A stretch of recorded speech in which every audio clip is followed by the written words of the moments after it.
Şu Qalıköller rayonunun medisina birleşmesinden 1998 yılda mari işlep gelyen. Bizim işlep gelyen nememizde her türlü millet vakilleri işleyip hemmesi ağzı bir katnaşıkta yaşayız. Men özüm 4 çağam var, 4 oğlum var. Olakan oğlum Kimya Teknolojiya Üniversitesi'nin magistrini bitirdi.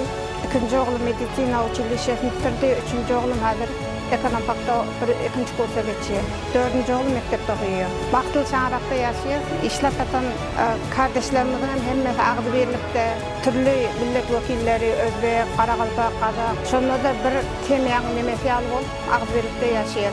Şimdi obamızda toylar bolup duruyor, biroq biz misal üçün özümüz toy etsek Türkmen dasturlarini faydalanıyoruz. Hem milli urf adetlerimizin barini kullanıyoruz.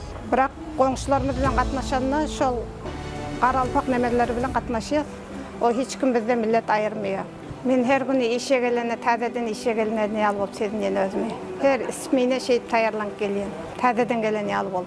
Bizin hormatly Özbekistan Respublikasının prezidenti Türkmenistan Respublikası bilen gowy gatnaşykda yaşap atyr. Hazır millet aralyk nemeler gowy gatnaşykda. Şoň arkasynda prezidentlerimiz hem şu Qalpaqstanda gowy okuýdylar.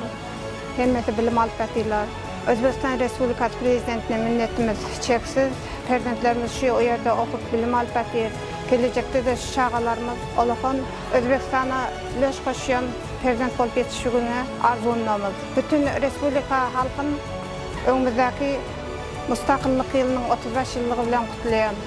İşleriňizde tapşyk bolsun.